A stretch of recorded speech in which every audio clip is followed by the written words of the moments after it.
ৰাজ্যৰ ভিন্ন প্ৰান্তত আৰক্ষীৰ ঘুষ লোৱাৰ দৃশ্য বন্দী হৈছে কেমেৰাত।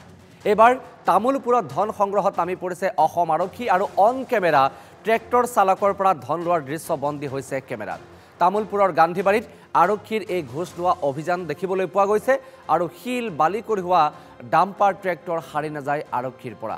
দীৰ্ঘদিন ধৰি আৰক্ষীৰ বিৰুদ্ধে এইদৰে ধন সংগ্ৰহৰ অভিযোগ উত্থাপন হৈ আহিছে আৰু দেখিবলৈ পোৱা গৈছে ৰাজ্যত এই ছবি সকলোৰে বাবে এখন চিনাকি ছবি।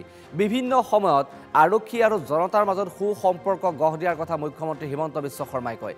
বিভিন্ন সময়ত এইদৰে আৰক্ষীয়ে গোপনে ধন লোৱাৰ বাবে হুংকাৰ প্ৰদান কৰা দেখিবলৈ পোৱা যায় মুখ্যমন্ত্ৰীগৰাকীয়ে। কিন্তু দেখিবলৈ পোৱা গৈছে যে বাস্তৱত সেই ছবিখন কিমান সত্যত পৰিণত হৈছে। মুখ্যমন্ত্ৰী হিমন্ত বিশ্ব শৰ্মাই কোৱা আৰক্ষীয়ে সম্পাদন কৰিব লগা কৰ্তব্য দায়িত্ব কিদৰে সম্পাদন কৰিছে এই ছবিখনে ভালকৈ বুজাই দিছে।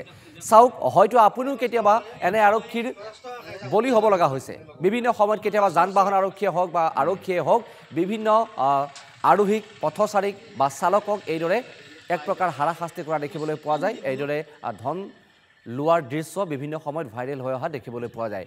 আমি পুনৰবাৰ সেই দৃশ্য দেখুৱাইছোঁ, যি দৃশ্য আপুনি প্ৰত্যক্ষ কৰিছে। এই দৃশ্যটো হৈছে তামুলপুৰৰ। এক প্ৰকাৰ যেন ধন সংগ্ৰহৰ অভিযানহে আৰম্ভ কৰিছে অসম আৰক্ষীয়ে। অন কেমেৰা ট্ৰেক্টৰ চালকৰ পৰা ধন লোৱাৰ দৃশ্য বন্দী হৈছে কেমেৰাত।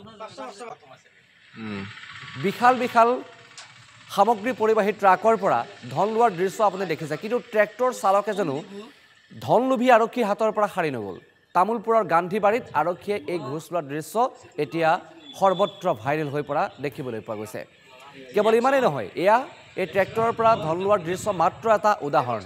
ইয়াৰ পূৰ্বে বিভিন্ন সময়ত শিল বালি ইটা আদি কঢ়িওৱা ডাম্পাৰ ট্ৰাকৰ পৰা বিভিন্ন সময়ত আৰক্ষীয়ে ধন দাবী কৰি অহাটো বা ধন লৈ অহাটো এটা তেওঁলোকৰ চৰিত্ৰত স্বভাৱত যেন পৰিণত হোৱা দেখিবলৈ পোৱা গৈছে। চাওক দৃশ্য, এয়া হৈছে তামুলপুৰৰ।